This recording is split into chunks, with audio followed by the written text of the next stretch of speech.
Esto es real. Con Gonzalo Oliveros. Eso que acaban de escuchar hace un momento se llama Life Tones, es de John Amos Jones, es música nueva. Estamos comenzando con mucho jazz en estos días. Ayer comenzamos con un poco y hoy lo expandimos nomás para no dejarlo. Si les parece, me da mucho gusto que estén con nosotros aquí disfrutándolo en real en este programa de radio que se transmite a través de radio-real.com. radio-real.com, si quieren saludarnos a partir de ahí, pues se los agradeceré de manera acuciosa, de manera muy, muy enfática, por decirlo de alguna manera. Si lo quieren hacer a través de nuestro WhatsApp, 55 1295 0349. Yo sé que lo digo cuando apenas está comenzando el programa y hay muchos que apenas están sintonizando unos 2, 3, 4 minutos más allá. Entonces también repetiré en un momento más. Alguien me mandan celular desde Uruapan, que el fin de semana el licenciado llevaba los amparos en contra de una obra y lo amenazaron los gobiernos de la Cuarta Transformación. Creímos que habíamos visto todo, pero siempre nos sorprenden más y más. Saludos desde Aguascalientes, un gran saludo a Aguascalientes. Saludos desde Guadalajara, Susi, buenos días también a quien nos saluda. Y bueno, a la gente que nos saluda, como les decía, a través de radio-real.com, también me da mucho gusto. Buenos días, dicen por acá, desde Denton, Texas.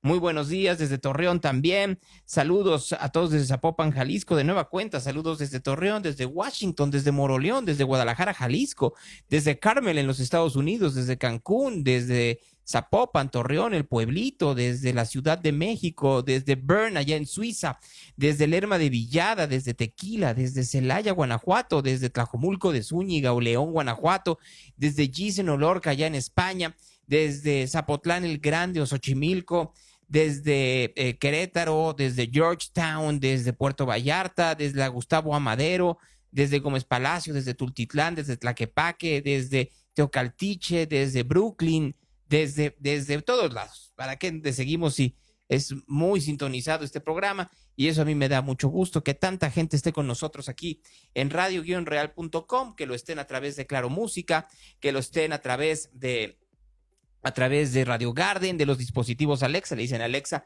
pon Radio Real o pon Bonifacio, pon Hola Bonifacio, y ya con eso pueden escucharnos en todos lados. Me da mucho gusto. Pues siguió efectivamente el día de ayer el escándalo sobre la presentación de esta banda, que ya de hecho hasta le quitaron la visa de trabajo en los Estados Unidos después de haberse presentado en el auditorio Telmex el pasado fin de semana con un par de canciones, una en favor del Mencho y luego otra a favor del Chapo, y luego repitieron la dosis, nomás para que nos vayamos entendiendo, repitieron la dosis en Uruapan, Michoacán. Se presentaron el sábado en Guadalajara y luego se presentaron el domingo en Uruapan, Michoacán. La Fiscalía de Jalisco dijo, a ver, vamos a buscar. La Fiscalía de Jalisco, a través de un comunicado, informó de la responsabilidad o de la investigación de quién es el responsable de la proyección de imágenes durante el concierto en Zapopan. La Vicefiscalía en Investigación Especializada en Concertación Social abrió de manera oficiosa la carpeta de investigación.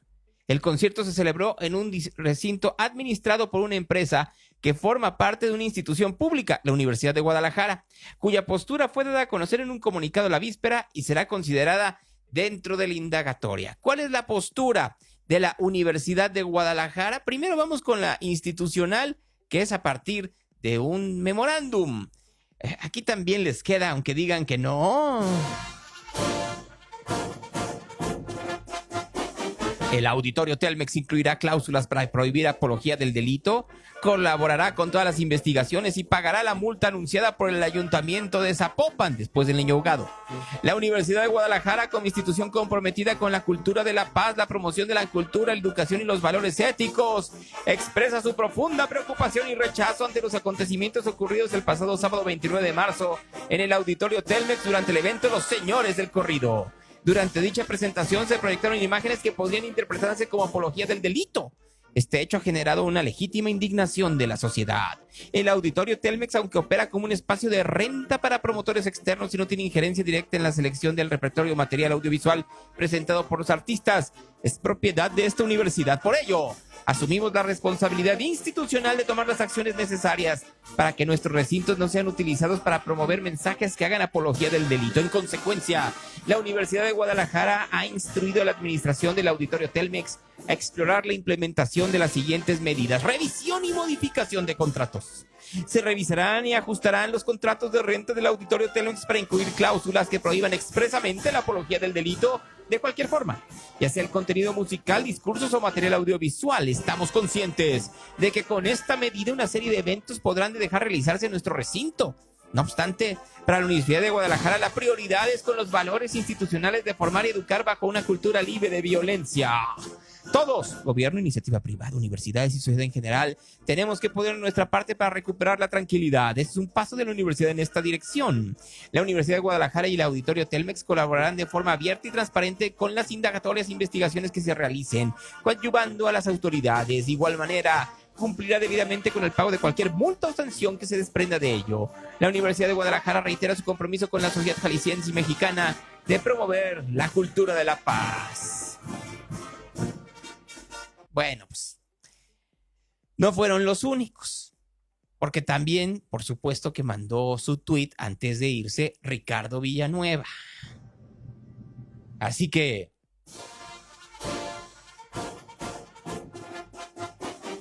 no, es que le quedaría mejor, porque ya saben que Ricardo es más como sentimental. Este rectorado me ha puesto a prueba en cientos de ocasiones, y en mi último día no es la excepción. Pero hasta el último minuto vamos a actuar con congruencia.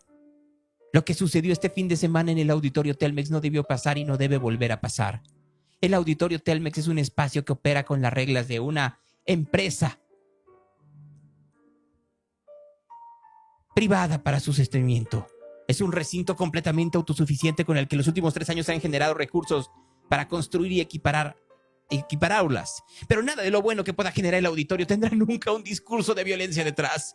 Por lo tanto, en lo sucesivo se incluirá una cláusula en todos los contratos para obligar a quien rente el auditorio a no fomentar ningún discurso que promueva la violencia.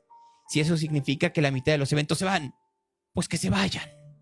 Aunque lo proyectado en un concierto es responsabilidad de los artistas y sus promotores, quiero extender una sincera disculpa a todos los jaliscienses y a todos los mexicanos por lo ocurrido. Este suceso no representa los valores de nuestra institución. En esta universidad fomentamos la cultura de paz y el respeto. Así ha sido por 231 años y así seguirá siendo. Atentamente, Ricardo Villanueva. ¿Que nadie se dio cuenta? ¿En serio? ¿Nadie se dio cuenta? Yo, la verdad, lo dudo, ¿eh? La verdad, creo que sí, pasó por encima. O sea, estuvo el equipo técnico, el que operó la proyección, el que firmó el contrato, el de la mercadotecnia, todos. ¿Y nadie se dio cuenta? Yo, perdón, a otro perro con ese hueso. Discúlpenme ustedes, pero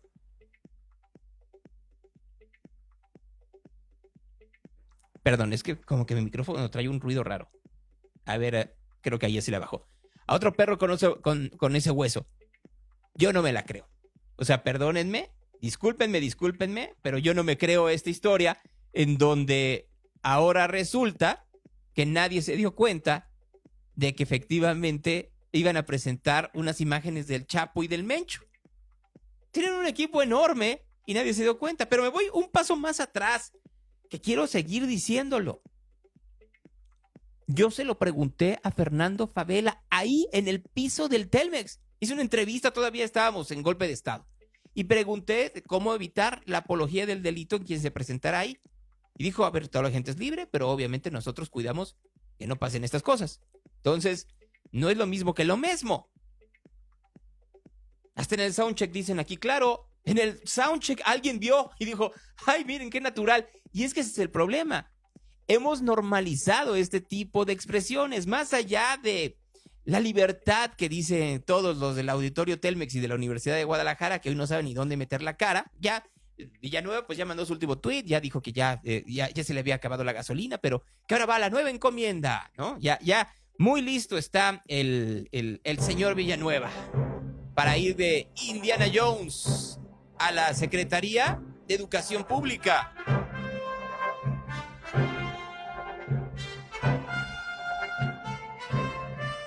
Para luego regresar, por supuesto, por alguna candidatura, pero bueno, eso será más adelante.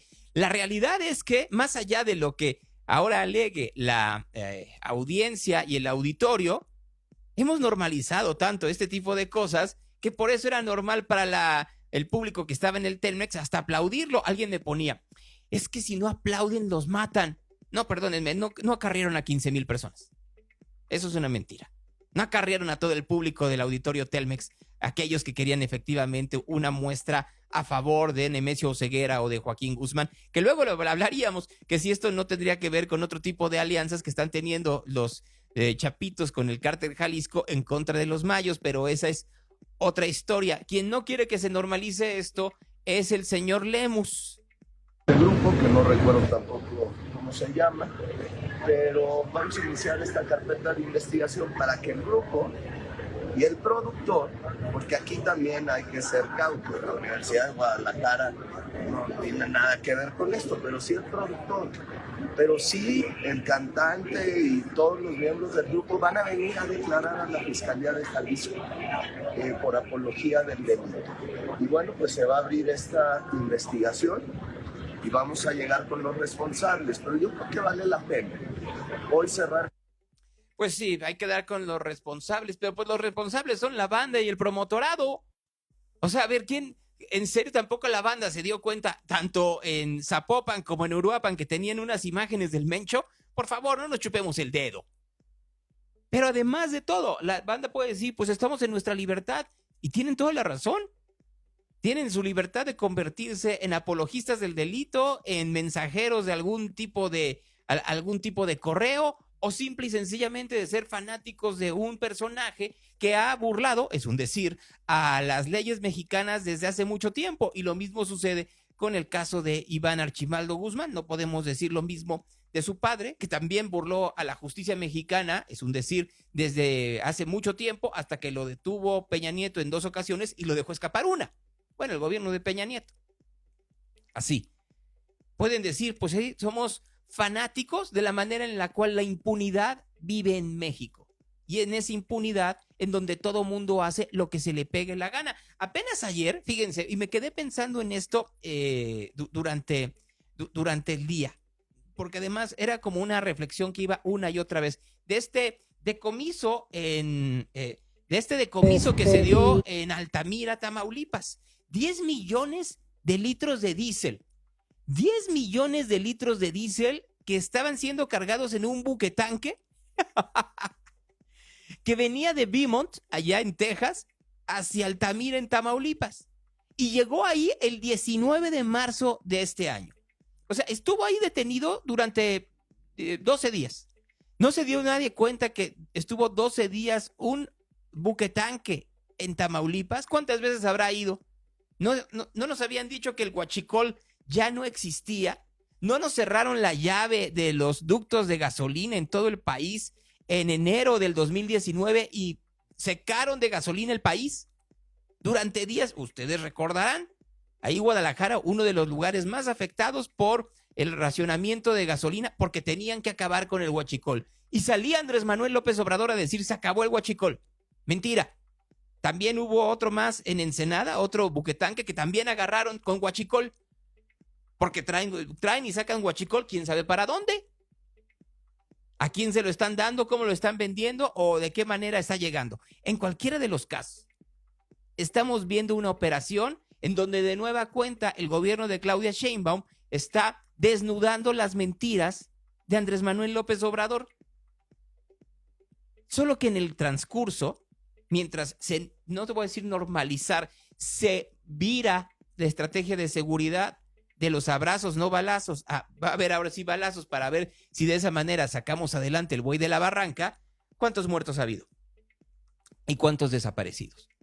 y de qué forma efectivamente hemos normalizado la violencia, ya sea en la cantidad de muertos diarios que tenemos en el país, en los desaparecidos que continúan siendo un escándalo, o en la forma en la que enraizamos una cultura del narcotráfico sin deberla ni temerla a los ciudadanos. Porque de la misma forma, cuando alguien dice que son ciudadanos comunes y corrientes y que los acusemos con sus madres, pues la estrategia, volvemos a decirla, no es la estrategia de un gobierno. El gobierno tiene que atender las causas. Claro, hay una enorme pobreza en México y una disparidad que se tendría que combatir de frente, pero al mismo tiempo descabezar y desarticular a los cárteles de la droga que sin reparo siguen trabajando de una forma escandalosa y controlando gran parte del país. Eso es lo que no se quiere decir de una forma clara y que es lo que tendríamos una y otra vez que señalar por parte de la sociedad. Señalamos efectivamente el escándalo de Teuchitlán. Hoy viene una encuesta en El Financiero sobre popularidad y ya sabemos que salen muy arriba a partir de la muy lubricada propaganda que tienen, en donde lo que les pega es efectivamente el caso de los desaparecidos y específicamente Teuchitlán, y en donde la encuesta dice van a hacer algo para minimizarlo y ocultarlo, y ya lo están haciendo. Ya lo hicieron hace un par de semanas y ahora lo continúan haciendo a partir de cómo lo hemos visto minimizar el caso, con mil y un otro tipo de distractores. Apenas los vimos la semana pasada entre los distintos pleitos y por supuesto el caso Blanco y algunas cuantas cosas más. Pero el problema de los desaparecidos existe y aumenta día con día. Y ahí es en donde como sociedad no debiéramos de dejarlo ir. Ahí está, por supuesto, periodistas que lo han seguido desde hace mucho tiempo, Marcela Turati y Darwin Franco, por dar un par de ejemplos, pero hay muchos más que se han sumado en últimas fechas. Si quieren ustedes, pues porque no tenían un grado de indiferencia y otros por oportunismo, ustedes pueden calificarlo como quieran. El hecho es de que al final de cuentas tendríamos que poner el dedo en la llaga, como en muchas otras cosas más. Y la otra es, por supuesto, Trump, en donde la presión que está teniendo Trump contra el gobierno de México es cada día mucho más patente. Kristi Noem, la secretaria de Seguridad Nacional de Homeland Security, dio el día de ayer una entrevista a Sean Hannity en Fox News y habló sobre lo que sucedió con su visita a México. I think the Mexican president, you talked to her, is doing enough to defeat the cartels down there. You know, we talked extensively about that. I gave her some options of more she could do.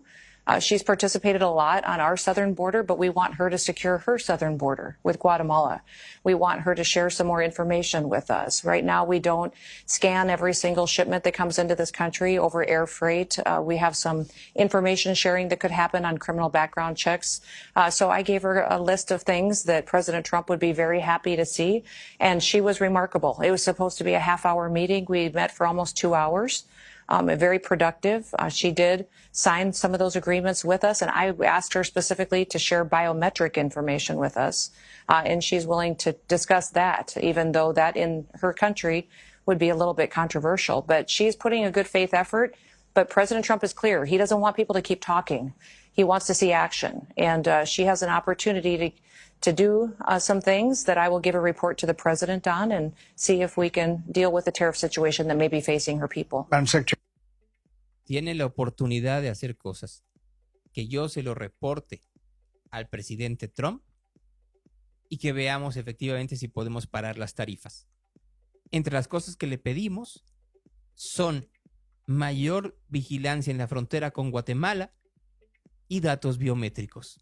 Se lo preguntaron esta mañana a la presidenta Sheinbaum y esto respondió. Es muy importante y hay que repetirlo siempre porque no se puede olvidar que nosotros nos coordinamos pero no nos subordinamos, que colaboramos y también que la presidenta le responde a una sola autoridad y esa se llama el pueblo de México. Eso para empezar. Pusimos en la mesa, por ahí hay un tuit que subí al otro día, a ver si está.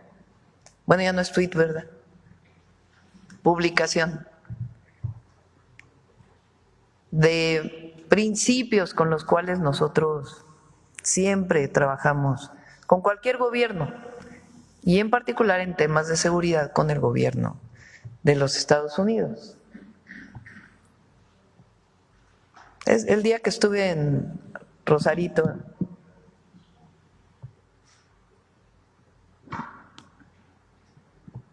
bueno, ahora que venga, ahí están. No pongan el video si quieren. Responsabilidad compartida. Ellos tienen una responsabilidad, nosotros tenemos una responsabilidad. Por ejemplo, por cierto, lo que ayer sacó el secretario del Tesoro, pues es información que viene de la coordinación binacional. Entonces, responsabilidad compartida, confianza mutua, tienen que tener confianza en nosotros y nosotros en ellos, en la coordinación, respeto a la soberanía, cooperación sin subordinación, respeto a México, a las y a los mexicanos. Son nuestros 5 principios con los que trabajamos con el gobierno de Estados Unidos y en particular en temas de seguridad. En el 2022 se firmó un acuerdo con el presidente López Obrador que tenía que ver con revisión de aduanas, particularmente con revisión de paquetería e información conjunta. Entonces, ese convenio se firmó nuevamente, se ratificó el convenio. En el caso de datos biométricos, pues yo le explicaba a la secretaria que en el caso de México, pues no tenemos una identidad de datos biométricos. Y que en todo caso, pues eso tenía que ser parte de una mesa de trabajo. Entonces, el segundo acuerdo, pues no se firmó, y va a haber la coordinación que tiene que seguir habiendo. Y en el caso de blindar la frontera sur con Guatemala, ¿algunas acciones en específico que se vayan a tomar? Yo le planteé que la mejor manera, no de blindar, sino de atender la migración en la frontera sur, es hacer un polo de desarrollo entre Guatemala y México.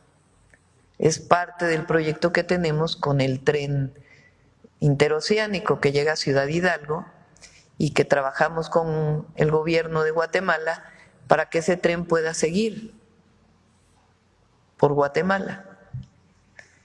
Y lo que le planteé es que la mejor manera pues es hacer un polo de desarrollo en donde podamos trabajar el gobierno de Guatemala, nuestro gobierno. En pocas palabras, nos haremos cargo, no se preocupe.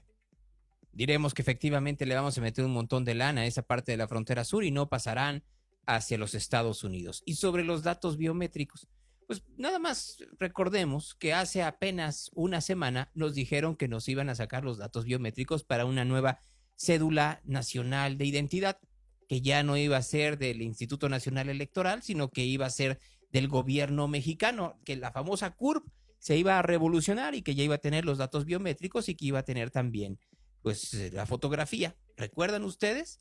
Entonces, yo no dudaría que entre los acuerdos que como siempre hace el gobierno de México, unos no los dicen y luego nos enteramos meses o años después a partir del boca floja de Trump o de su equipo de trabajo, les vayan a dar los datos de nosotros, cientos, miles, cientos de miles, millones de mexicanos. Ya lo veremos. Y claro que entre las cosas que no han de decir y que habrá que ver hacia dónde va, es, por supuesto, el caso de otros narcotraficantes, otros miembros del crimen organizado y algunos cuantos gobernadores que están en la mira del gobierno de los Estados Unidos. Algunos dicen que entre ellos tendría que estar el señor Rocha Moya, que ayer de plano tronó contra la prensa por hacer lo que hace la prensa, que es reportar lo que sucede en las calles. El empresario que tiene la fortaleza y el compromiso con Sinaloa puede aguantar a ganar un poquito menos que lo que estaba ganando, pero no necesariamente declararse en quiebra. Gana un poco menos porque su empresa es tan consolidada que llega el momento en que se repone. Ellos administran esto, yo los platico con ellos, con algunos de ellos, No admito, por tanto, el amarillismo, un periódico con esta responsabilidad tan importante con Sinaloa. Digo, a ver si me traen datos, cámbienme, ya se está muy feo, cámbienme ese dato, por favor. Cámbienme y denme los datos del turismo en Mazatlán. Bueno, no le gusta al señor Rubén Rocha Moya que los periódicos, el debate en este caso allá en Culiacán, en Sinaloa, le saque que se han perdido 30,000 millones de pesos a partir de que comenzó hace ya un poco más de 6 meses la guerra entre los chapitos y la Mayiza por la detención, negociación, secuestro. Lo he dicho muchas veces, ustedes decidan cómo quieren decirlo, del señor Ismael El Mayo Zambada. No le gusta al señor Rocha Moya, no le gusta. ¿Le gustará acaso la portada del periódico La Jornada del día de hoy? Miren, la primera plana de La Jornada dice: guerra de chapitos y mayitos parece no tener fin. Culiacán, medio año sacudido por la narcoviolencia. Se dispararon robos de vehículos, asesinatos e inseguridad desde septiembre pasado. Durante la pandemia salíamos a cuidarnos del COVID, ahora de una bala, dicen pobladores. Proliferan en calles y plazas los monumentos mortuorios, pasan de 200 a más de 1,000. Y es el periódico oficial, La Jornada, que también se están peleando por otras razones ahí, porque tienen también, no crean ustedes que lo hacen de a gratis, tienen sus mismos pleitos entre los miembros de la Cuarta Transformación. Ya lo veremos un poco más adelante, pero lo que dicen efectivamente de los hospitales. Y pues cómo se han sentido, cuál es la situación que se ha vivido a partir del nuevo hospital general. Pues la verdad yo pensé que iba a estar bien, pero pues a como veo no. Nosotros tenemos internado a mi papá hace 4 días aquí. Ya se llegan a las 7 de la noche y nos sacan a todos para la calle, a todos. Okay. ¿No tienes sala de esperas entonces? Sí hay, pero no nos dejan meter. Okay. Y como veo ahorita, toda la gente viene el solazón porque ni siquiera un tejabán o algo para la sombra tenemos. Venimos personas desde lejos, pues no tenemos dónde pasar la noche y todo. Y pues para que nos metan aquí, nos pongan en la calle, y usted pues ya sabe cómo están las cosas aquí en Culiacán, está peligroso. Imagínese una balacera, ¿para dónde nos vamos a meter? ¿Y qué les han dicho los administrativos de aquí del hospital? Nada, o sea, no han salido qué? a decir, no, nadie nos ha salido a decir nada. ¿Pero por qué les dicen que se salgan nomás? No, es que como que dicen para que no haya basura, no haya cochinero. La gente no tira basura por lo mismo, ya sabemos. Okay. Pero pues no sé por qué se están portando así. De hecho, allí, mira, donde tienen la lona y todo, la gente está durmiendo ahí porque pues como no tienen sombra ni nada. ¿Y alrededor de cuánta gente estuvo anoche aquí afuera en la calle? Mucha gente se queda, con niños también. Fíjese, ¿usted cree que está bien eso? A mí no se me hace justo eso, ni cobijas. Haz de cuenta, dejan quedarse a un familiar nomás, adentro. No más, sin cobijas, sin nada de nada. No nos podemos acostar ahí en el piso, tender adentro nada. Ni pues dormir en el piso ni en las bancas así completas, nada, porque pues también se enojan. ¿Y cuál es el llamado que le hacen a las autoridades de salud y en general? Pues para que vengan y se pongan a investigar aquí bien con quién tienen que hablar, porque la verdad no ha salido nadie. Es un abuso lo que están haciendo.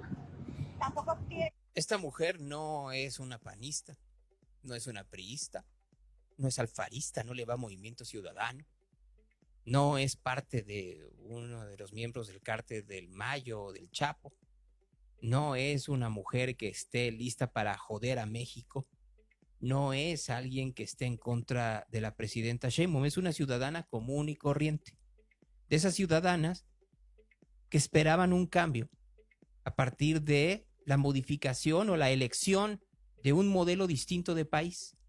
Y ese cambio se dio pero para mal. Los hospitales no tienen medicamento, ahora ya no tienen ni siquiera los permisos para que alguien pueda quedarse a cuidar a su enfermo en el piso. Ya ni siquiera tienen camas hospital o estas sillas hospital que anteriormente la iniciativa privada donaba y ahora no puede hacerlo porque pues no le gusta al gobierno que se metan los empresarios en ayudar a la población. No les dejan llevar cobijas y los sacan a la calle para que estén a expensas de las balaceras diarias que hay en Culiacán.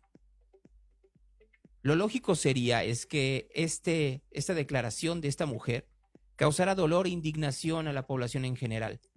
Pero como no está en la narrativa y como no está, por supuesto, en el interés del gobierno defenderla, porque lo que quieren defender es su narrativa y su popularidad. Lo vimos hace un momento con Rubén Rocha Moya y lo vemos todos los días con Claudia Sheinbaum y lo vemos con sus políticos que se defienden una y otra y otra y otra y otra vez de sus errores.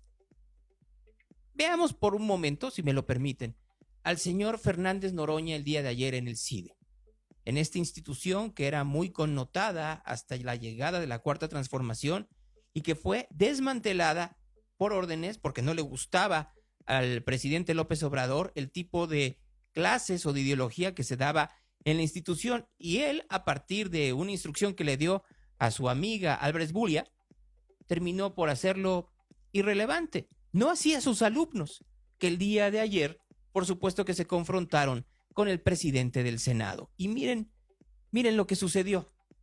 Ingresaron ya las madres buscadoras y la prensa y no encontró ninguna evidencia de que ahí fuese un campo de exterminio. Fíjense cuánta irresponsabilidad, lo digo con mucha seriedad. El Auschwitz mexicano, dijeron.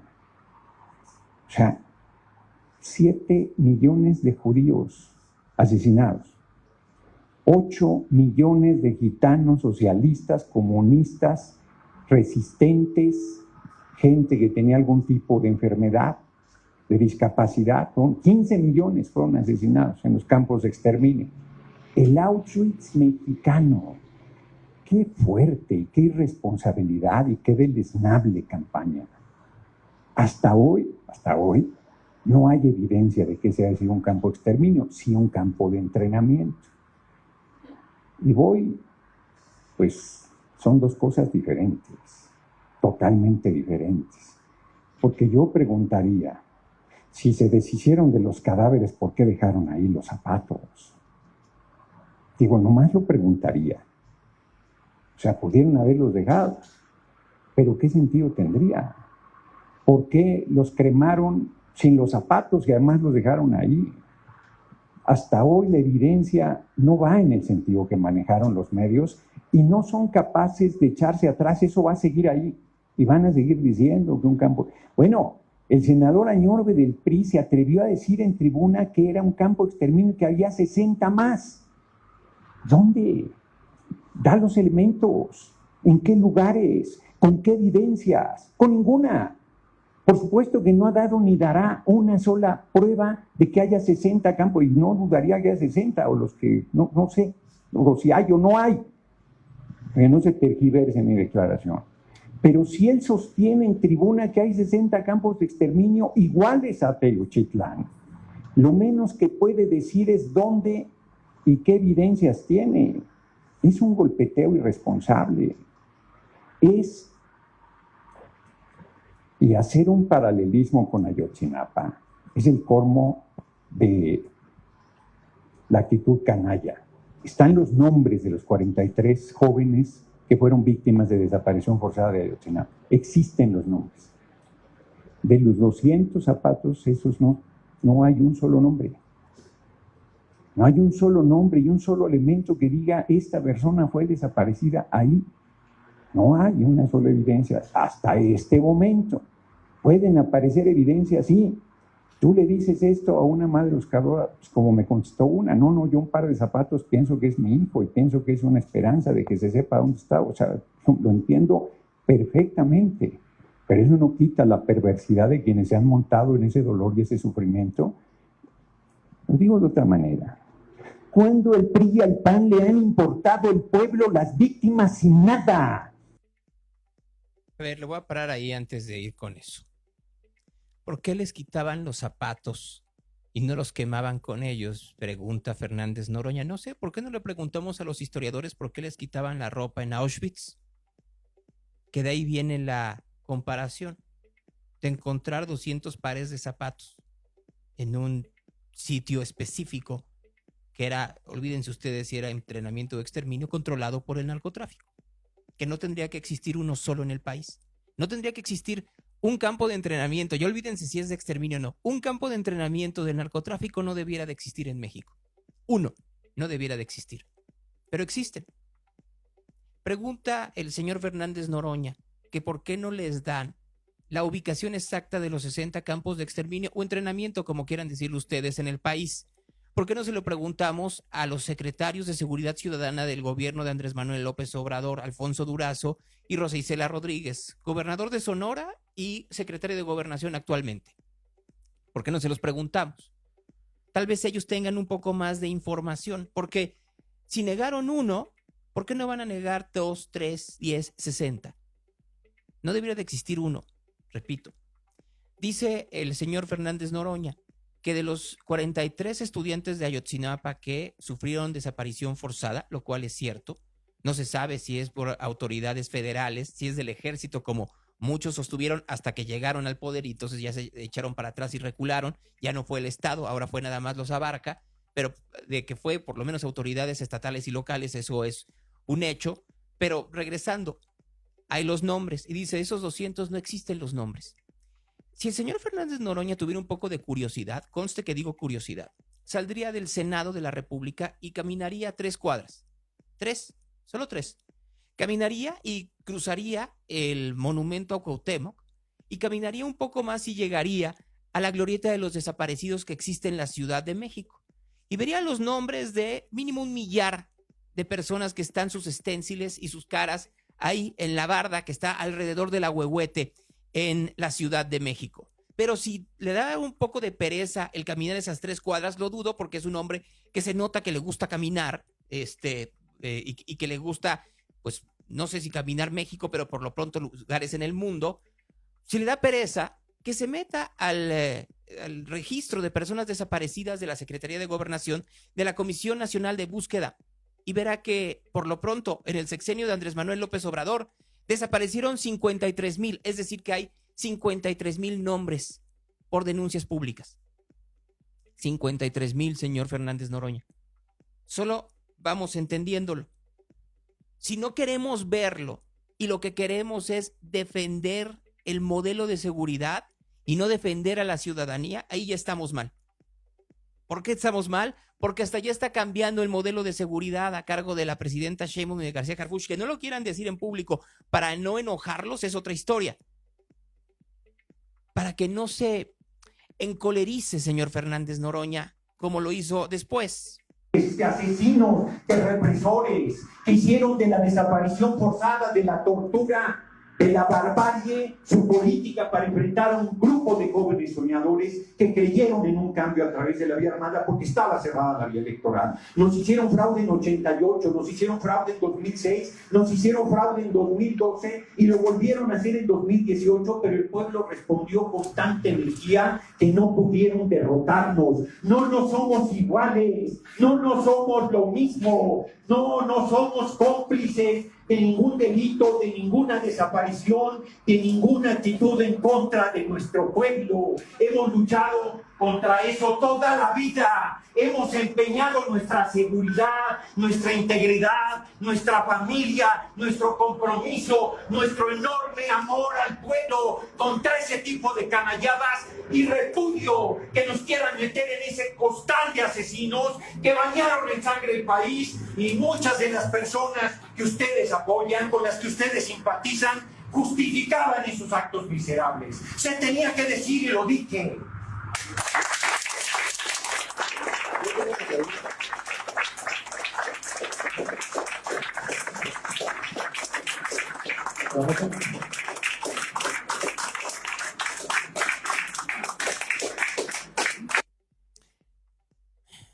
Y después del grito y después del acto político, sigue aún sin respuesta. Y esa es la parte creo que es interesante, y voy a hacer un paréntesis, porque después de el extracto que puse en Instagram del programa del día de ayer, llegaron 2 personas a decir lo siguiente. Uno, ¿por qué no señalé al Faro y a Lemus por lo que pasó el sábado en el auditorio Telmex? Alfaro está en el exilio.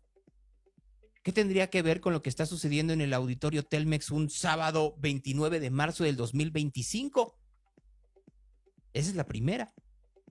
De hecho, no hablé de ninguna autoridad. Y la segunda, y Lemus, pues Lemus ahí dijo su opinión al respecto, tanto el domingo como el día de ayer, y sí hablé de ello.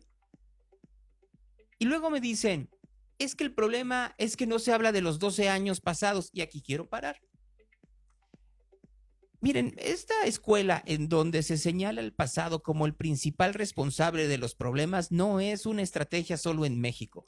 Si uno escucha Fox News, una y otra vez hablan de Biden, y ahora que fue el problema de los mensajes en donde incluyeron en un grupo de Signal a un reportero, a un periodista del Atlantic, dicen, pero ¿qué tal Hillary Clinton con sus correos en un servidor personal? Ni Hillary Clinton ni Joe Biden están en el poder, de hecho ambos perdieron. Clinton perdió la oportunidad de ser presidenta de los Estados Unidos en el 2016 y Biden perdió su proyecto a través de Kamala Harris en el 2024. Perdieron. Y en el caso de México, la estrategia de seguridad de Felipe Calderón perdió en 2012. No ganó la de López Obrador, ganó la de Enrique Peña Nieto, y Peña Nieto perdió en una estrategia de seguridad que sí tenía sus matices con la de Calderón, comenzando porque durante un tiempo no quiso decir que estaba combatiendo el narcotráfico y aventaba abajo de la alfombra todo. Perdió en el 2018, no por la estrategia del narco, porque la gente ya había normalizado la violencia, sino por la corrupción, la famosa Casa Blanca, y sí por Ayotzinapa en el 2018. Perdieron y no van a regresar. Eso quiere decir que no podemos criticar, señalar, cuestionar las omisiones del modelo actual. Ya no quiero decir complicidad o mediocridad, omisos por lo pronto. Esos son omisos. Han sido muy omisos a lo que sucede a su alrededor y de nada, absolutamente de nada quieren reconocer cuando hay un problema. Y aquí estamos viendo un problema en seguridad. 53,000 desaparecidos. Eso no es un problema para que se enoje el señor Fernández Noroña. Si hubiera sido un gobierno que no fuera de la Cuarta Transformación, Gerardo Fernández Noroña estaría muy enojado. Y con razón. Pero como es un gobierno de la Cuarta Transformación, entonces se enoja hablando de que no se le ponga en la bolsa de asesinos. Bueno, está bien, entonces propongámoslos de omisos. Y si no de omisos, de mediocres. Y en cualquiera de los casos, cómplices, omisos o mediocres, no funcionan. Así de sencillo. No le gusta reconocer el fracaso de su estrategia de seguridad. Qué pena me da. No es mi problema ser el psicólogo de Fernández Noroña para que no le vaya a dar un infarto en el CIDE. El problema para la sociedad es que respondan ante la crisis de desaparecidos y no son lo suficientemente articulados, y no me refiero a la palabra y a la narrativa, que para ahí son re buenos, pero no son articulados en cuanto a acciones. Y ahí la siguen debiendo. Y si hay alumnos del CIDE que le ponen zapatos a su alrededor para recordarle que Teuchitlán es por lo pronto un recordatorio de la crisis de desaparecidos, ya olvidémonos de la semántica de si es exterminio, si es entrenamiento o si era un campo de diversiones, de gotcha, como lo quiso hacer notar Manuel Pedrero de una forma muy torpe, como lo es él. No se rebajen a la torpeza de sus paleros y narradores oficialistas. Mejor pónganse a la altura de la circunstancia y ayuden a la población. No se enojen porque lo están haciendo mal. Mejor enójense porque pueden hacerlo mejor y pongan en esa energía a hacerlo en favor de la ciudadanía. Les molesta mucho que se les diga y creen que todos son opositores. ¿Por qué? Porque la visión es así como de un cacahuate. Y cuando se piensa con las pocas gónadas y no con el cerebro que se tiene para poder solucionar el problema, ahí no le están haciendo un favor ni a su movimiento y por supuesto tampoco a la población, que es lo más importante. Son muy buenos para efectivamente señalar el pasado, pero cuando el pasado les aplasta, ya no saben qué hacer. Mexicanos contra la Corrupción y la Impunidad sacó el día de ayer un reportaje en donde los socios de Genaro García Luna, sí, el García Luna que está detenido en Nueva York y que se ha convertido en el chivo expiatorio para todo lo que tenga que ver con este gobierno, ahora resulta que hacían convenios con Julia Abdala, la pareja de Manuel Bartlett Díaz, sí, el que fue el director de la Comisión Federal de Electricidad. Ellos son Mauricio Weinberg López y su hijo Alexis Weinberg Pinto, considerados por las autoridades mexicanas como los prestanombres y principales cómplices de Genaro García Luna en los delitos de peculado y operaciones con recursos de procedencia ilícita. Entre julio de 2012 y mayo de 2017, los Weinberg transfirieron $4.5 millones a las cuentas bancarias de Julia Elena Abdala Lemus, pareja del exdirector de la Comisión Federal de Electricidad, Manuel Bartlett.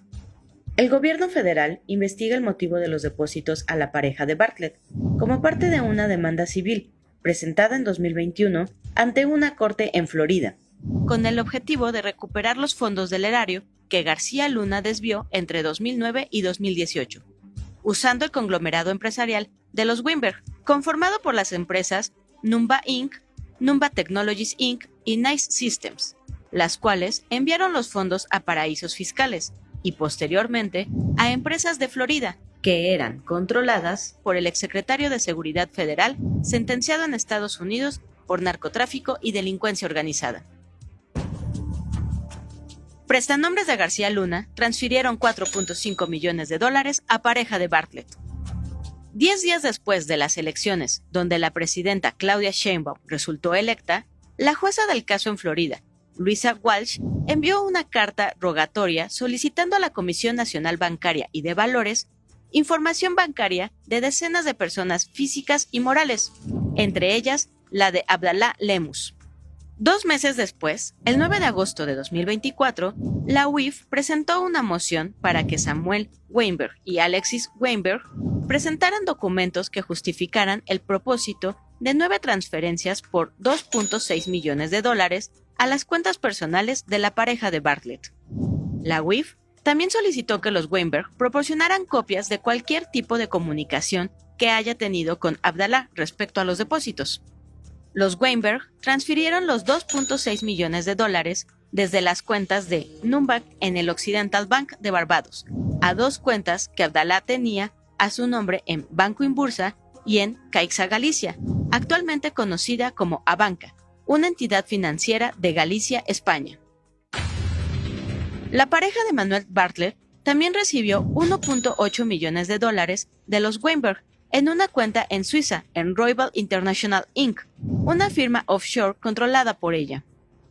El expediente de la demanda civil no identifica a Abdalá como dueña de Roybal. Sin embargo, un consorcio de medios reveló en 2021, como parte de la investigación de los Pandora Papers, que era dueña de 10,000 acciones al portador de Roybal. Los Weinberg transfirieron los fondos usando, una vez más, las cuentas de Numbank en el Occidental Bank de Barbados y los depositaron en una cuenta que Roybal International Inc. tenía en el Union Bancaire Privé, un banco radicado en Suiza. Bueno, ¿cómo le van a hacer? Pues le van a echar la culpa a los medios. Aquí, Julia Abdalá con Ciro Gómez Leiva, la mañana del día de hoy. Escuchemos. ¿Sabías, Julia, que te estaba, como dice la nota, de acuerdo con lo que dice la nota, que han solicitado información tuya en Estados Unidos? No, no lo tenía yo.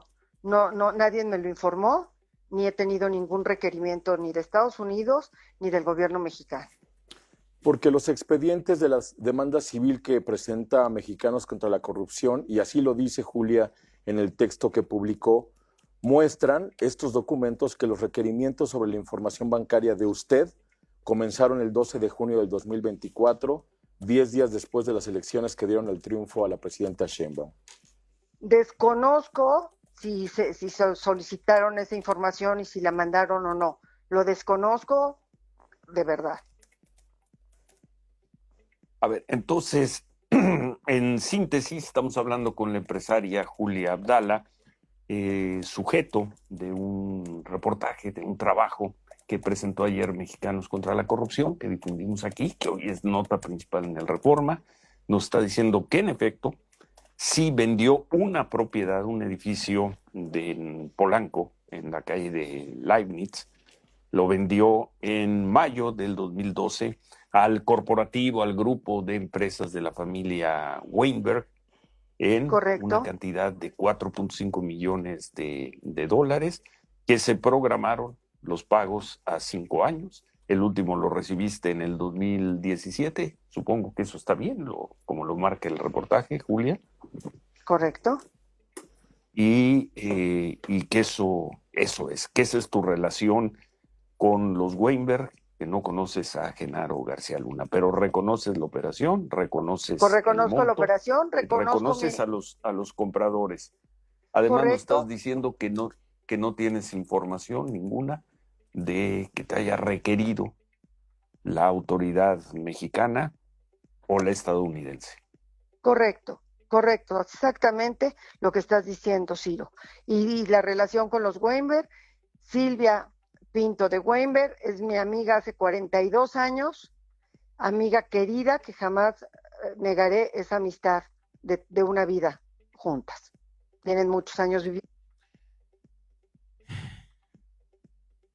El gobierno de México, por supuesto, está más preocupado por perseguir a enemigos políticos que a otras personas. Hoy Pablo Gómez habló sobre el caso del señor Álvarez Puga y su esposa, la conductora Inés Gómez Montt.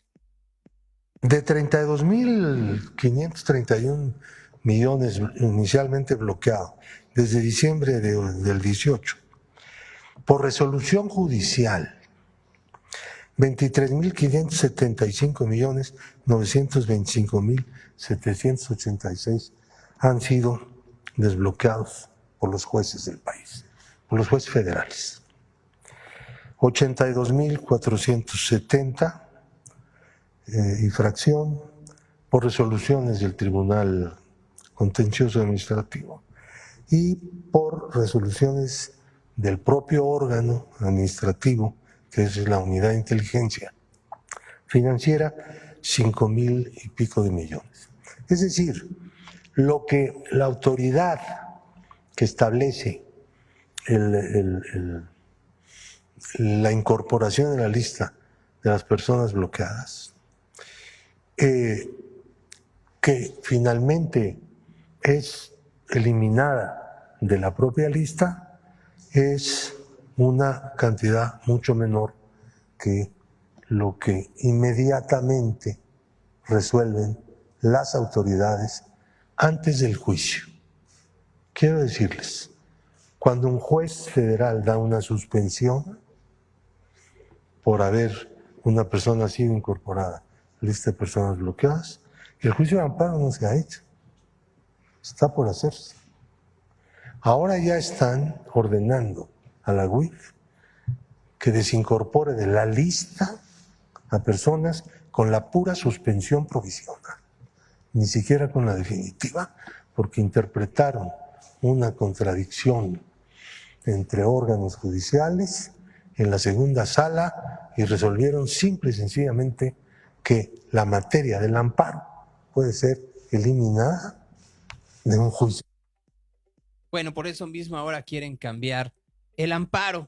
La reforma al Poder Judicial, además de la elección, tiene planteamientos sobre temporalidad de juicios, para que no sean juicios eternos, en donde pueda seguir habiendo amparo sobre amparo sobre amparo sobre amparo. Y no quiere decir que no protejamos al individuo frente a la autoridad, que es el objetivo fundamental del amparo. Pero tienen que acelerarse. Entonces, para que se pueda cumplir, por ejemplo, el plazo del que el juicio mercantil, creo que son 6 meses lo que se plantea ahora en la Constitución, pues tienen que modificarse varias leyes, entre ellas la ley de amparo.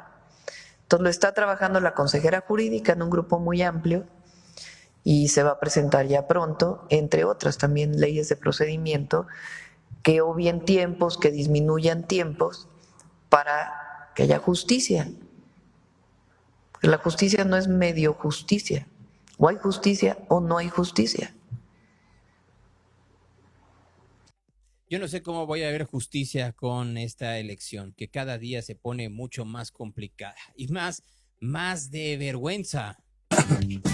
Perdóneme, José Chu, oiga. Hola, mucho gusto. Oiga, Adriana Favela 3. Sí. Oye, ¿qué significa el 3 en su gorro, oiga? Mira, lo que pasa es que yo soy candidata a magistrada de la Sala Superior del Tribunal Electoral del Poder Judicial de la Federación. Y estoy en el número 3 y en la boleta azul. ¿Tú votas? No, yo no le entendí nada, yo no voto. Soy la tierra, oiga. Oye, pero deberías de votar. Este 1 de junio se llevan a cabo las elecciones y deberías de ir a votar porque la gente joven es la que menos vota.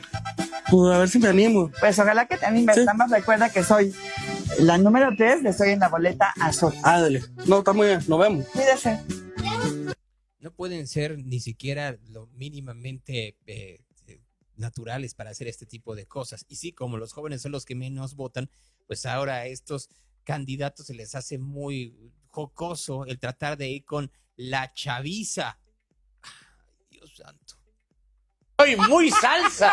Así es, Chumel, soy bien salsa. Te platico también que empecé desde abajo, cosiendo expedientes. Después fui secretario auxiliar, secretario de Estudio y Cuenta, director de jurisprudencia en el Tribunal Electoral. Logré certificarme en el servicio profesional como secretario de Estudio y Cuenta, obteniendo la calificación de 100. Y después, como comisionado presidente del Info, logré crear el ecosistema digital. ¿Por qué no me invitas a tu programa? Y ahí seguimos conversando. Te prometo que yo llevo los chicharrones. Ay, Dios. Les digo que así quieren que uno se entusiasme por ir a votar. El día 1 de junio de este año habrá elecciones para los integrantes del Poder Judicial Federal. Yo soy Bernardo Batis Vázquez y soy candidato para formar parte del Tribunal de Disciplina. Es un organismo nuevo que creó la reforma constitucional. Este tribunal es muy importante, por eso estoy pidiendo el voto de los ciudadanos. Tengo la experiencia y la capacidad para integrarme a ese tribunal que tendrá 5 integrantes, 3 mujeres y 2 hombres. Yo soy licenciado en Derecho por la Universidad Autónoma de México, tengo una maestría en Derecho, he sido procurador de justicia en la Ciudad de México, litigante y ahora soy integrante del Consejo de la Judicatura Federal. Basta, ya. Hay otros que denuncian que el INE les está jugando muy chueco. ¿Quieren que contestemos alguna pregunta? César, ¿podrías considerar esta guerra sucia en tu contra, relacionarlo a la situación de tu padre, a tu historia en ese sentido de ir en contra del sistema? Principalmente fue en contra pues de Ernesto Zedillo, ¿no? Mira, me parece que hay muchas cosas que van de la mano, ese es uno de los puntos, pero me parece que el más importante, porque incluso los errores administrativos del INE, me parece que tienen que ver más con el hecho de que vamos en primer lugar en las encuestas. Y lo queramos ver como lo queramos ver, estas son 2 elecciones, las de ministras y las de ministros, porque las compañeras candidatas no compiten con los hombres para ser ministros. Y cuando tú ves que sí, a lo mejor hay grandes candidatas entre las mujeres que van compitiendo y que acá a lo mejor no nos conocen mucho, pero que iniciamos en primer lugar y de 4 encuestas que sacaron, y que gracias a Dios la única que no me pone en primer lugar es Massive Caller, porque ya ven que tiene luego una diferencia entre 30 o 25 puntos más o menos, pues eso me ayuda para saber cuál es la realidad que estamos viviendo. Entonces me parece que tiene que ver con ciertos poderes fácticos políticos, sí, por supuesto, hay una campaña de votos en mi contra, que la tenemos identificada y que la daremos a conocer más adelante, en donde curiosamente todos son seguidos por Marco Cortés y algunos líderes del PAN, y que son cuentas que tienen menos de 30 seguidores, 40 seguidores, no tienen casi vistas, pero que todos van encaminados a ciertos comentarios. ¿No? Entonces creo que tiene que ver con el hecho de que vamos en primer lugar en las encuestas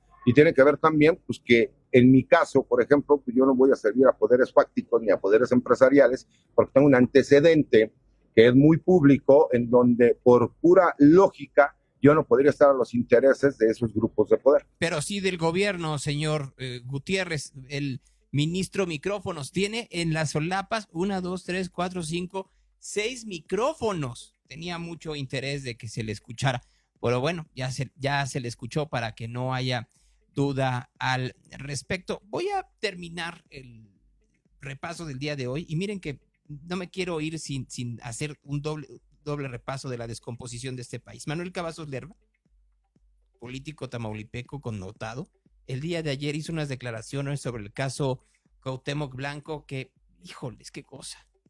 Ya lo juzgaron, ya lo fusilaron, ya lo colgaron, ya es culpable. Sí, pero en un país democrático todos son inocentes hasta que les prueben lo contrario. Entonces a Cuauhtémoc primero tienen que probarle pues, que intentó violar a la hermana, que no está muy violable, que digamos, ¿verdad? Entonces... Que no está muy violable, que digamos, la hermana de Cuauhtémoc Blanco. Alito Moreno, pues ya lo quitó de las responsabilidades que tenía dentro del partido, pero pues, ¿ya para qué? Ya demasiado tarde, sinceramente. Y ya para terminar, y miren que se quedaron ahí ciertas cosas como, pues hay algunos candidatos que hacen así su campaña literal con una hoja oficio en donde dicen las cosas. No quiero irme sin hablar un poco de cómo está la cosa en cuanto al sistema de salud. Eduardo Clark volvió a prometer que ahora sí van a llegar los medicamentos. Rápidamente de el avance de la compra y distribución de medicamentos e insumos para la salud en nuestro país. Si no, la siguiente, por favor. Estos son los resultados más recientes que tenemos. En este mes de marzo hemos solicitado 381 millones de unidades de medicamentos, reactivos, pruebas, dispositivos, etcétera, para el sector salud. Representan prácticamente 2 meses de abasto, 1.8 meses de abasto. Y de estas hemos recibido ya cerca de 233 millones de piezas, es decir, 61% de lo pedido en marzo, pero este 40% restante sigue en proceso de tránsito y entrega. De hecho, en particular, en el IMSS Bienestar, que es donde, como pueden ver, todavía tenemos un porcentaje importante por recibir, tanto un servidor como el director general del IMSS Bienestar, el doctor Sbarch, nos hemos venido reuniendo con toda la proveeduría en los últimos días para agilizar las entregas, simplificar la tramitología y eficientar la llegada de los medicamentos. Pero queremos mostrarles aquí que efectivamente tenemos ya un avance mucho más considerable que hace 2 semanas. Ya estamos sintiendo en varios lugares la llegada de los insumos y si bien este proceso continúa, podemos ya ver los primeros resultados de una llegada de insumos pues ya superior a los 233 millones de unidades. Esto a corte del viernes, es decir, pudo haber crecido un poco más. Siguiente.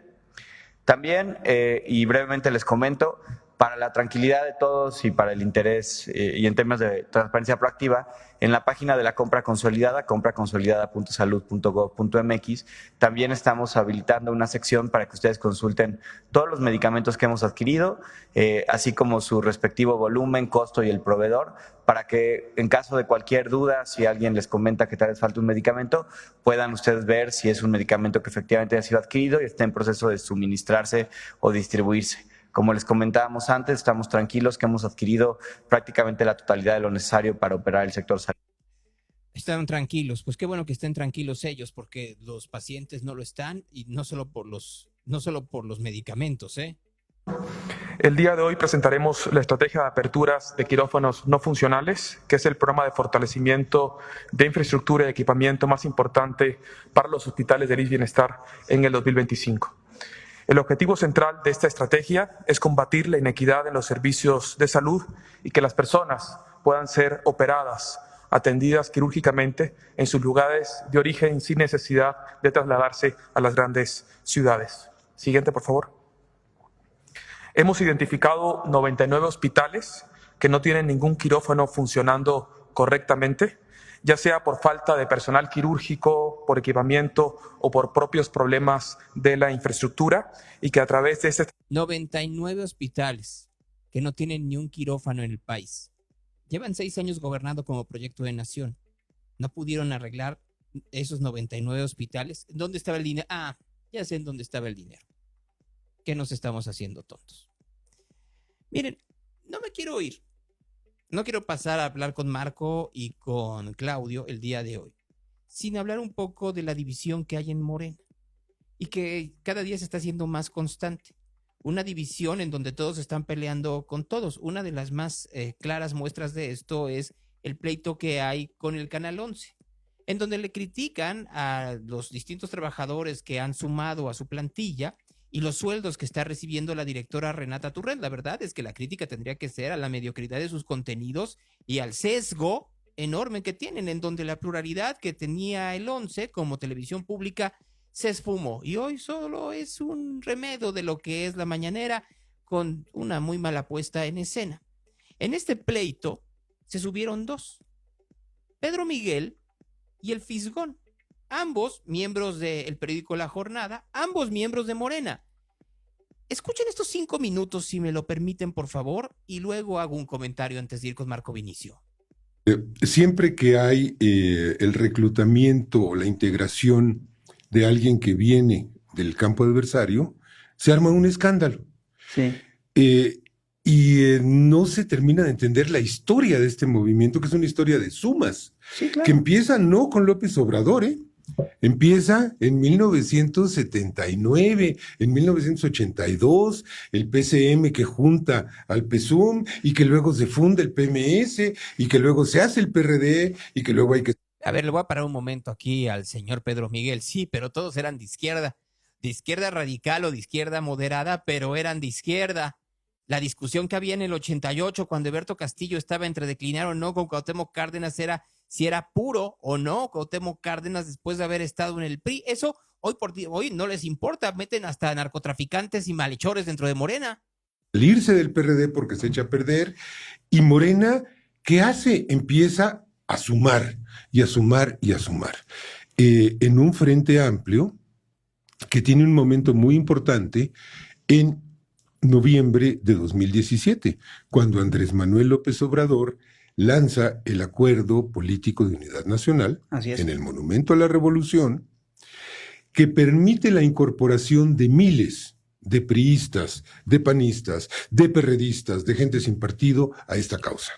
Creo que es muy importante que en este proceso hay un momento en el que Eberto Castillo declina a favor de Cuauhtémoc Cárdenas en un discurso en el hemiciclo a Juárez en junio, en los últimos días de junio del 88, y cierra su discurso con una expresión y dice: oigan, no es momento de preguntar de dónde vienes, sino de preguntar a dónde vas, porque tal vez vamos al mismo lugar y podamos caminar juntos. Y ahí le voy a parar. Sí, claro que lo dijo el señor Castillo en una oportunidad real de triunfo que tenían ante el aglutinamiento de la oposición, y si hubiera estado Cloutier también, como ahora lo hacen de manera normal el PRI y el PAN, pues hubieran arrasado con Carlos Salinas de Gortari. No fue así. Salinas, por supuesto, se hizo un fraude. Ese sí fue un fraude, no como el 2006, y no lograron hacer mucho más porque Cárdenas dijo de irnos a la lucha armada, como querían algunos de los de izquierda radical, a buscar otro camino que fue la fundación del PRD. Prefiero ese camino. Pero eso no tiene que ver mucho con lo que vemos hoy en día, porque no era un proyecto de nación para quitar al PRI de los pinos como era en 1988. En lo que se ha convertido Morena el día de hoy es en un proyecto para detentar el poder, como lo hizo el PRI hasta el año 2000. No se entiende desde el punto de vista político, es decir, a ver, un elemento que no está allá o que no está acá, va a estar allá. Así es. Es elemental, pues mejor que esté acá. No se entiende que hay políticos profesionales que trabajan para un proyecto o trabajan para otro, porque son cuadros profesionales. Bueno, así es. Son políticos, son técnicos, son ingenieros, son muchas cosas. Y no se entiende tampoco que el gobierno no es el partido, y menos una fracción del partido, y menos la fracción más pura del partido, sea eso lo que signifique, porque a fin de cuentas la pureza es un estado de ánimo que brota cada vez que se siente un agravio. El gobierno representa al país, compañeras y compañeros y compañeros, y el país es plural. Estamos viviendo un momento de auge de la derecha en absolutamente todo el planeta. Así es. Es un fenómeno que se parece muchísimo a lo que ocurrió en la década de 1930 en Europa, cuando el fascismo cuando el fascismo toma el poder primero en Italia, luego en Alemania. Le voy a parar un momento porque sí, se convirtieron en regímenes de derecha, pero iban disfrazados de izquierda. Y lo que está pasando en este momento en el mundo no es una discusión entre derecha o izquierda, sino más bien entre regímenes liberales y autoritarios. Aquellos que efectivamente quisieran una mayor pluralidad, que hubiera libertad de expresión, hubiera otro tipo de condiciones en donde hubiera una mayor separación de poderes, y otros en lo que quieren es el absolutismo. Ahí, perdón, México no es un gobierno necesariamente de izquierda, es un gobierno populista que va directo al autoritarismo. En aquel entonces se plantearon dos estrategias. Una decía que el fascismo era igual de grave que la socialdemocracia alemana, porque la socialdemocracia alemana había contribuido a matar a Rosa Luxemburgo, por ejemplo, y que por lo tanto eran el mismo fenómeno y que no eran negociados. Y había otro sector que planteaba que el fascismo era un fenómeno nuevo y que nos iba a llevar a una guerra sin precedentes y que había que hacer una alianza de todas las fuerzas para detener el crecimiento del fascismo. Yo sí creo que tenemos que abrir estos debates y estar constantemente preguntándonos qué es lo que tenemos que hacer, revisar cuál es la coyuntura, revisar que esta coyuntura es una coyuntura muy especial. Hay una crisis adentro del capital brutal. A ver, el problema es que aquí están utilizando todavía un lenguaje del siglo XX para engañar bobos, porque lo que quieren es efectivamente justificar el aglutinar gente que llega al movimiento de regeneración nacional, no buscando, por supuesto, la mejora de la sociedad, sino el poder. Y ahí se encuentran todos en la podredumbre. Solo que no quieren decir que también dentro del movimiento de regeneración nacional están estas luchas intestinas en donde algunos quieren un cacho de poder mayor ante las negociaciones que tuvieron y que no se les está cumpliendo, incluyendo el periódico La Jornada, que de ahí ha comenzado a virar su línea editorial a ser un poco más crítica al gobierno de Claudia Sheinbaum, y esto por las tensiones que se encuentran en Palacio Nacional entre el gobierno y, por supuesto, el equipo de Jesús Ramírez Cuevas, que no está teniendo lo que él creía o cree merece. Varoufakis tiene un planteamiento que es fantástico en el que dice, está habiendo el capitalismo está perdiendo en aras de una cosa, de un fenómeno nuevo que son los señores tecnofeudales. Se está dejando de lado las lógicas del beneficio del capital a pasar a las lógicas de la renta del capital. Y eso implica un quiebre en las alturas, ¿no? Es un fenómeno en el que está creciendo la derecha radical en absolutamente todo el planeta. México es la excepción a toda esta regla. Entonces, A ver. Es que vamos por partes. No hablemos de derecha o de izquierda. Hablemos de autoritarismo o autocracia. Y hay efectivamente fenómenos autocráticos en todo el mundo. Y México no es la excepción. En narrativa, en concentración de poder, en desprecio al pensamiento heterodoxo o distinto al del poder, México no es la excepción, al contrario, es la regla. Creo que en esta lógica sí estamos obligados, entre otras cosas, a analizar qué es lo que estamos haciendo, así entender que estamos en un frente amplio en contra del neoliberalismo, ¿sí? Y que tenemos que trabajar en serio para consolidar, entre otras cosas, ese frente amplio. Y una de las cosas que tenemos que cuidar es precisamente el debate interno. El debate interno, yo sí creo que tiene que ser un debate racional, tiene que ser un debate cuidadoso y tiene que ser, al final de cuentas, un debate respetuoso. Fíjense ustedes cómo repite, debate interno, porque las voces externas no importan. Lo que importa es la unión del movimiento que detenta el poder para su conservación. No importan los demás. Los demás, como en cualquier autocracia y en cualquier autoritarismo, pueden ser controlados. Yo sí creo que la izquierda mexicana está obligada a revisar su, esta tradición fratricida que existe dentro de las izquierdas y que Lenin denunció ya habiendo tomado el poder a principios del siglo XX, sí, con su libro sobre la enfermedad infantil del izquierdismo en el comunismo, ¿no?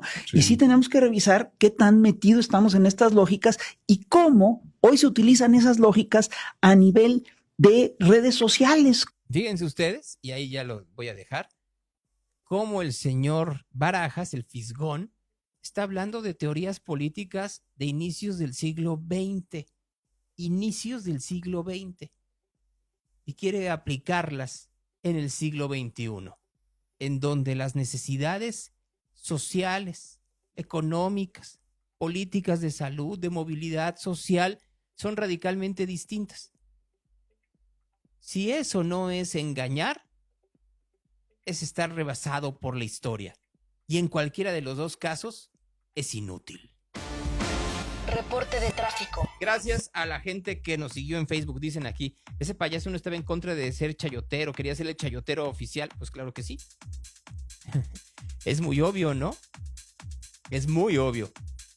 Bueno, voy con Marco Vinicio, si me lo permiten, en esta mañana, que tiene que ir muy rápido porque ahora sí el programa se acabó.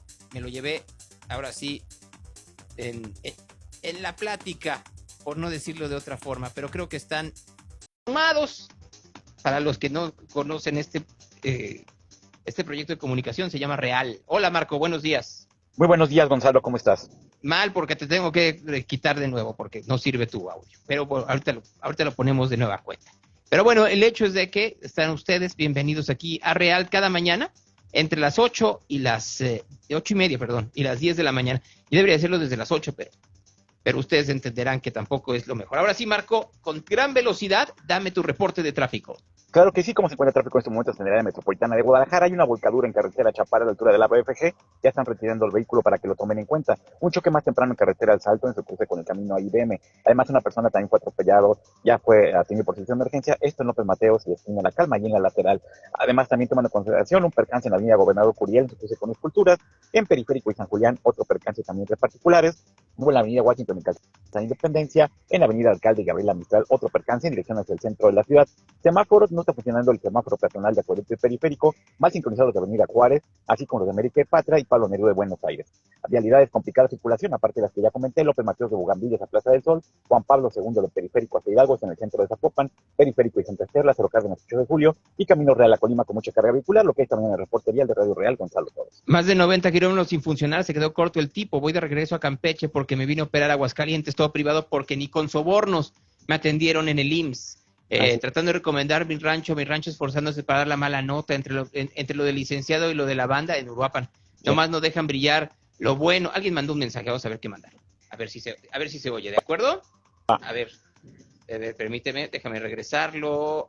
A ver. Si la 4T quiere atender las causas, prohibiría los narcocorridos y poner más énfasis en delitos de apología del delito como lo de la Auditoría Telmex.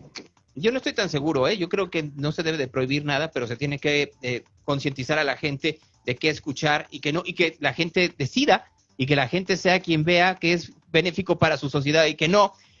Saludos a Willy Muñoz que nos está escuchando esta mañana. Ahí está. ¿Tú qué opinas al respecto, Marco? Sí, claro, Gonzalo, fíjate que lo peligroso o lo complicado para mí no es tanto efectivamente que haya grupos que hagan este tipo de cantos, Gonzalo, sino por ejemplo la ovación que salió cuando salió esta canción y la gente cómo ovacionó. Volvemos, yo creo que tendríamos que analizar si tiene que ver mucho con un desprecio que hay a la ley, pero sobre todo a las restricciones por ser exitoso. Hay un gran resentimiento en nuestra sociedad y no queremos verlo. Y tenemos un gran resentimiento porque nos han vendido desde hace mucho tiempo que los exitosos son corruptos. No es cierto. El exitoso es el que se esfuerza. Y claro que debe haber alguna parte de aquellos que son corruptos. Pero nosotros si lo denunciáramos ya no sería tan fácil el ser tan exitoso a partir del descrédito social. Pues gracias, Marco. Gracias a ti, Gonzalo. Un abrazo, cuídense todos. Si otra cosa no pasa, por aquí nos vemos mañana. Hasta entonces. Ahí está Marco Vinicio esta mañana con nosotros en este programa llamado Real. Conversaciones. Voy a ir con Claudio de Ángelis, que está entrando en este momento con la hora del cómo sí, aquí en Real. ¿Cómo estás, Claudio? Me da mucho gusto saludarte. Muy buenos días. El micrófono, ahora sí que es todo tuyo. Ahora no estás en tu casa, ¿en dónde estás? Estoy en el Enora, Gonzalo. Muy buenos días a ti y a todo el auditorio. Muy bien. ¿Y qué haces ahí? ¿Vas a desayunar o qué? Estoy aquí en una reunión con Fabián precisamente por un temita de la hora del cómo sí. El tema, ¿te acuerdas que estábamos buscando los padrinos para los universitarios? Necesitábamos 17. Así es. Al final solo conseguimos 4. Entonces hicimos la proyección de cuánto necesitamos para sacar el semestre y necesitamos 80,000 pesos. Si hablamos con los adolescentes, ellos tienen que conseguir la mitad y nosotros la otra mitad. Al final profesamos con la filosofía del cómo sí, y si situación no se dio para sacar padrinos, pues vamos buscando el cómo sí para hacer esto. Y me reuní ahorita es con Fabián, pero también con Paco Ruano, con los Chocoles y con Juan Monteón y Poncho Cadena para hacer 4 cenas con causa. Ajá. En las que de cada una pues se va a hacer un menú especial. Si al final la cena cuesta 1,200, lo vamos a poner en 2,200, 1,000 pesos se van a ir para juntar estos 40,000 pesos, Gonzalo. Y precisamente es decirle a la gente que hay veces que las cosas no salen como nosotros esperamos o como todos nosotros nos gustan, pero es precisamente, vamos dándole la vuelta al problema para al final buscar que el objetivo sí se tenga. Son 10,000 pesos por cena entonces, y estamos hablando de que necesitas que mínimo vayan 10 personas en cada cena. Así es. No está tan difícil. No, lo estamos planeando y dice, para que sea realmente una experiencia, vámonos haciendo, que sea solamente para 10 personas y realmente que estemos nosotros los chefs y tú y todos conviviendo, que sea una verdadera experiencia gastronómica, no solamente en probar un platillo, sino en platicar los viajes que hemos hecho, de dónde estamos sacando tantas ideas para estar posicionando el estado con todo lo que traemos de enamorándonos de Jalisco. Al final que sí sea una convivencia para que los comensales disfruten de esto y el fruto de esta cena, pues es que vamos a recaudar el dinero para cubrir los gastos de estos universitarios. ¿Cuándo va a ser la cena? ¿La primera? ¿O ya tienes las fechas? Todo lo estamos planeando para que sean las últimas 2 semanas de mayo, lunes y martes, que es el día que están más tranquilos también en cocina. Justamente ahorita estamos aterrizando todo con ellos para que salgan estas cenas. Pero pues claro que nos tiene muy emocionados porque al final, pues sí, es una triste noticia el que no llegamos con los padrinos, pues no. Pero al final este es otro proyecto en el que vamos a seguir posicionando este plan de los universitarios. Claramente vamos a llevar a los universitarios para que los conozcan todos los comensales. Estamos viendo también a ver si incluimos kits de regalo, motivar a las personas. Bien, pues se oye bastante bien. Avísame y me doy una vuelta. Por supuesto, pero seguro va a ser lunes y martes de las últimas semanas de mayo. Te aviso Muy bien. Con tiempo. Pues me dará mucho gusto estar por ahí. Te dejo para que termines con tu negociación y desayunes algo bueno. Muchísimas gracias. Éxito, Gonzalo. Saludos a todo el auditorio. Nos vemos el jueves para hablar de comida. Que así sea. Cuídate, Claudio. Hasta luego. Ahí está Claudio de Angelis. Así debería ser. Es un buen mensaje aquel en donde terminas por decir, pues no, a veces no salen las cosas como uno quisiera, pero uno tiene que ver cómo lo saca. Así debiéramos de hacerlo absolutamente todos. Vamos al Evangelio del día.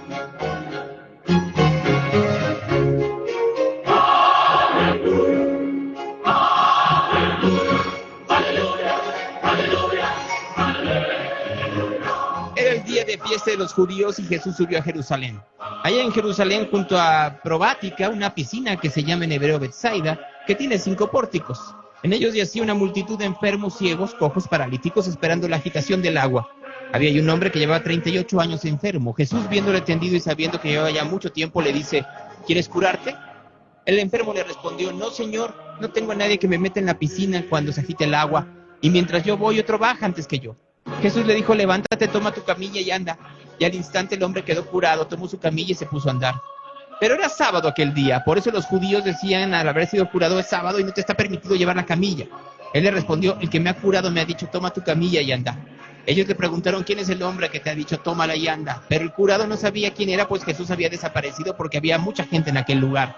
Más tarde Jesús le encuentra en el templo y le dice, mira, estás curado, no peques más, para que no te suceda algo peor. El hombre se fue a decir a los judíos que era Jesús el que lo había curado. Por eso los judíos perseguían a Jesús, porque hacía esas cosas en sábado. Eso es palabra de Dios.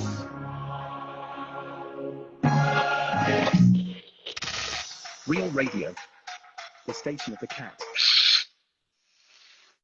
Mañana regresamos a las 8:30 de la mañana. Gracias. Buenos días.